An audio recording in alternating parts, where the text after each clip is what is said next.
හැම තැද්දේ කියලා මගේ කතාවක් කරා මට බයින. ඒක තමයි කොමන්ට්ස් තියෙන්නේ. මගෙන් අහනවා කොන කපලද කියලා අහනවා. උරු මස් කාලාද කියලා අහනවා.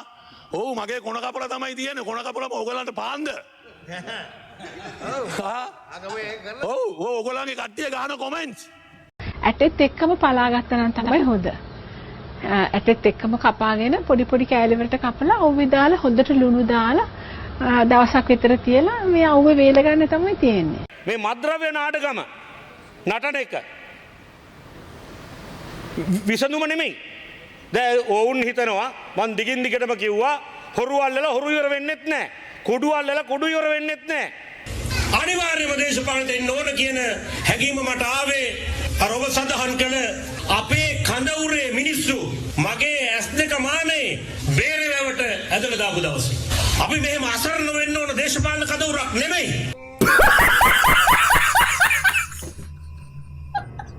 ගරු නියෝජක කතානායකතුමනි අද විවාදයේ තිබෙන්නේ 30 වෙනිදා ජනාධිපතිතුමාගේ ප්‍රධානත්වයෙන් ආරම්භ කිරීමට නියමිත මද්ද්‍ර ද්‍රව්‍ය වලට එරෙහි වූ සටන පාතාලය රටේ ආරක්ෂාව. අද අපේ ආනන්ද විජේපාල ඇමතුමා කතා කරන වෙලාවේ මම හිත කල්පනා කළා මේ පාර්ලිමේන්තු විපක්ෂයේ සමහර පුටුවල හැම පුටුවෙම නෙමෙයි ඉත්තෑවෝ ඉන්නවද කියලා නියෝජක කතානායකතුමනි.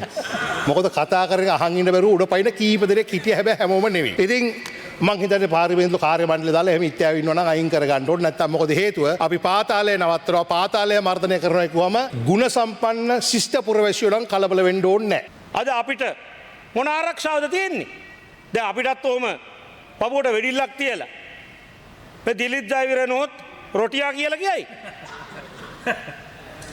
අපිට විශාල සද්දයක් ඇහුණා. ඒ සද්දාවේ ගඟේ වතුර වලට තද යමක් ස්පර්ශ කළායින් පස්සේ ඇතිවෙන්නා වූ ඒ ගෝසාව. ඒ වගේ 3-4 සැරයක ගෝසාවක් ආවා. පුළුවන් නම් අපි මරන්න. මැරුවොත් හොල්මනක් වෙලා හරි ඇවිල්ලා අපිත් පලි ගන්නවා.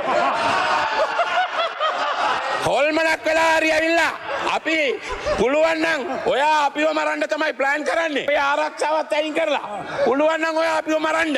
හරිද? මැරුවත් මැරුවා පස්සෙන් ඉන්නවා. ඒක හිතේ තියාගන්න. කවදාවත් නැහැ. ඔබතුමා හොල්මනක් වෙලා නම් එන්න එපා. සැබෑ ජීවිතේ දැක්කවත් බය හිතන මූණක් තියෙන්නේ. හොල්මනන්න වෙන්න එපා. හොල්මනන්න වෙන්න එපා. නිකන් දැක්ක උදේට දැක්කව බය හිතන. හොල්මනක් වෙන්න එපා. අපි ඔබතුමාව ආරක්ෂා කරනවා. බය වෙන්න එපා. මගෙන් අහනවා කොන කපලද කියලා අහනවා. උරු මස් කාලාද කියලා අහනවා. ඔව් මගේ කොන කපල තමයි තියෙන්නේ. කොන කපලම ඕගලන්ට පාන්ද? කොන කපලම ඕගලන්ට පාන්ද?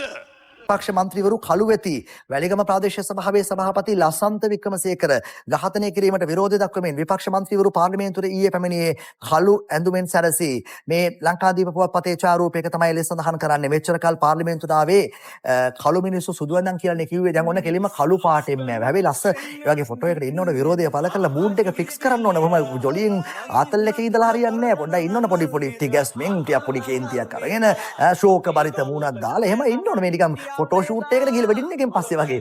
එහෙම ඉඳලා හරියන්නේ නැහැ. මූඩ් එක ෆික්ස් කරන්න දැනගන්නත් ඕන. කළු ඇඳලා විතරක් හරියන්නේ නැහැ.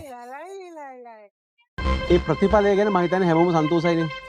වෙච්ච ක්‍රියාදාමය ඒ කියන්නේ රටේ අපරාධකාරයෙක් ජීවිත තුනතර නැති එක ගැන සන්තෝෂයි මට නම්. ඔව් අපරාධ වහගන්න පුළුවන්. නේද වැඩි මෙහෙමයි. ඇයි එහෙම මට අවස්ථාව දෙන්න බෑ. ප්‍රශ්නයක් දැන් ඔබතුමා කියනවානේ මේ මදුෂ්‍ය ඝාතනය කරපු එක ගැන මේ කියන්නේ ජීවතුන් අතර නැති එක ගැන සන්තෝෂයි. රටේ අපරාධකාරයෝ ජීවතුන් අතර නැති එක ගැන මට සන්තෝෂයි. සන්තෝෂයි. හරි. ඒ වගේ මාකන්දුරේ මදුෂ් අපරාධකාරයෙක් බව මම දන්නවා. හරි. මහින්ද දැකීම බුදුන් දැක්කා වගේ ජැක්සන්ගේ බිරිය කියනවා. රන්මලී සෝමසිරිගේ සටහන හිටපු ජනපති මහින්ද රාජපක්ෂ මහතා දැකීම බුදුන් දැක්කා වගේ යයි අභාව ප්‍රාප්ත ප්‍රවීණ කලා ශිල්පී ජැක්සන් ඇන්තනි මහතාගේ බිරිය වන කලා ශිල්පිනී කුමාරි මනුසිංහ මහත්මිය තමයි එලෙස ප්‍රකාශ කර තිබෙන්නේ. ඒ නිසා සාදු කාර්යයක් දෙන්න පුළුවන්. දැන් ඉතින් අපිට තියෙන්නේ කාල්ටන් වන්දනාවටත් යන්න. උදේ පාන්දර 8:45ට ගේට්ටු ඇරියා. 9ට වන්දනාව පටන් ගත්තා. දත් ටික මද්දලා බුරුසුද සෙන් පවුඩර් ටික දාලා අන්දලා 9ට ගෙනාම 5ට ෂෝ එක වන්දනාව අවසන් කරන්න පුළුවන්. ඔයගේ ඔය හෙරොයින් මම අහන ප්‍රශ්නයක් වැදගත් ප්‍රශ්නයක්. කෝටි මම අමාරුවට ප්‍රශ්නයක් නෙමෙයි. ඔය අල්ලපු හෙරොයින් කිලෝ ගාන ලොකු ප්‍රමාණයක් අරන් තියනවනේ. ඒ ටිකට මොකද කරන්නේ? මෛත්‍රීපාල සිරිසේන මහතා නෑ මම එහෙම නෙමෙයි වැදගත් විදියට අහන්නේ නිකන් ඔයා නිකන් ඒකට නිකන් අර ගහලා හරියන්නේ නැහැ මම කියන්නේ සාධනෙ විදියට ඈ විනාශ කරන්නේ නැතුව ඒකත් බැරිද අපිට වටිනාකමක් රට අරන් දෙන්න. ඒ කියන්නේ විකුණන්න මම කියන්නේ නෑ මෙහෙත් වර්ග වලට මෙන්න නෑ බොස් විකුණා ඔයගොල්ලෝ ගංජා හදලා විකුණන්න හදන්නේ. දැන් ඔබතුමා අද දවසට ඔය ඇති අජිත් මහත්තයා හොඳේ UNP ගාවොත් මොකද්ද වෙන්නේ කියලා. මද්‍රව්‍ය චාවාරම්කරුවෙකු ලෙස සැලකින සන්ෂයින් සුද්දා ඝාතනයේ ප්‍රධාන සැකකරු වන ලසන්ත වික්‍රමසේකර හෙවත් මිදිගම ලසා නැමැත්තා කොග්ගල ප්‍රදේශයේදී අත්අඩංගුවට ගෙන තිබෙනවා. පොලිසිය පවසන්නේ ඔහු ඩුබායිහි සැඟව සිටින පාතාල කල්ලි නායකයෙකු ලෙස සැලකෙන රුවන් චින්තක හෙවත් හරක්කටාගේ මෙරට ප්‍රධාන සහායකයා බවයි. හරක්කටාගේ ගෝලයෙක් මිදිගම ලසා වැලිගම සභාවට සජබෙන් පාතාලය කියලයි සඳහන් වෙන්නේ. සභාපතිකමටත් නම් කරයි.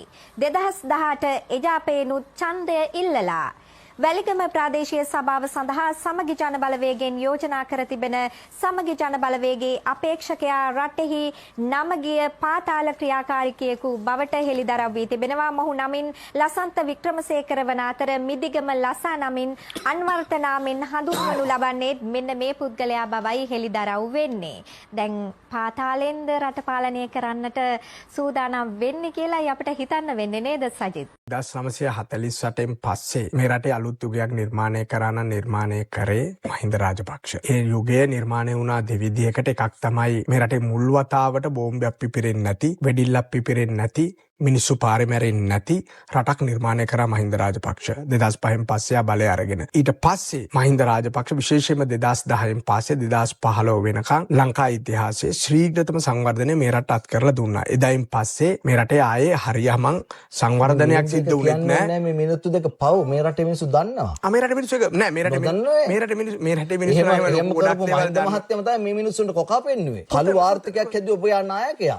ඒ සේරම කළු ආර්ථිකයක් හැදුව ඔබේ නාය ආර්ථිකයක් හැදුව ඔබේ නායකයා. ඒ නායකයාට නිදහස ඉන්න දෙන්න මිහින්ද රාජපක්ෂ. එමේ නායකයාට ඉන්න දෙන්න නිකරුණේ ගෙදරට වෙලා. ඒ සේරම රොෂාන් ඒ සේරම දැන් ඔය ආපහු පාරක් අපි එන්නේ. මගේ ප්‍රශ්නේ අපි ආපහු පාරක් එන්නේ චිචිගේ බල්ලගේ කරේ තිබ්බ රත්තරන් පවුම් ටිකයි. ඒ චෝදනානේ මේ තියෙන්නේ. ආයි පාරක් $4 බිලියන 10 ඉගෙනගත්තු තරුණයෙක්. කෝ උගන්ඩාවට ගෙනිච්ච සල්ලි කෝ චිචිගේ රොකට් එක මේ සේරම ඔබ ඉගෙනගත්තු මේ නිර්මාණය කරපු කතානේ. හයිවේ එක හදද්දි මොකද්ද කිව්වේ? නායකට බැරුණා ලසන්ත හයිවේ එක හදද්දි බල්ලෝ දෙන්නෙකුට පාර දෙපැත්ත පයින්න බෑ. ඒ හින්දා හයිවේ එක හදන්න එපා කිව්වා. මහත්තයා මම ඩික්ලෙයාර් කරනවා මේ රටේ විශාල සංවර්ධන කාර්යයක් සහ යුද්ධයේ දිනාගත්ත නායකයා මහින්ද රාජපක්ෂ. ඒක ඔබ ඇවිල්ලා කියන්න ඕනේ නැහැ. මේ රටේ ඕනෑම මිනිස්සෙක් දන්න කාරණාවක්. ඒ මිනිස්සුන්ට ඉතාම ගෞරව කරනවා. ඒක අපේ ප්‍රශ්නය.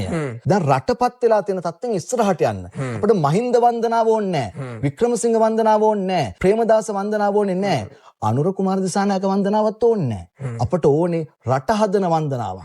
ඒ සඳහා ඔබලා විපක්ෂයේ ඉඳලා පරණ මිනිස්සුම අලුත් බෝතල් වලට දාලා ජනතාවට අලුත් වයින් කියලා හදන මාකටිං ව්‍යාපාරයට පොදු ජන පෙරමුණේ කිසිම දෙයක් එහෙම වෙන්නේ නැහැ. අලුත් නායකයෙක් ගේන්න. පොදු ජන පෙරමුණේ අලුත් නායකයෙක්. කවුද අලුත් නායකයා? නාමල් රාජපක්ෂ. අර නිල් බලකය හදුවෙක් කෙනා. අර තරුණ හෙට සංවිධානය හදලා සල්ලි ටික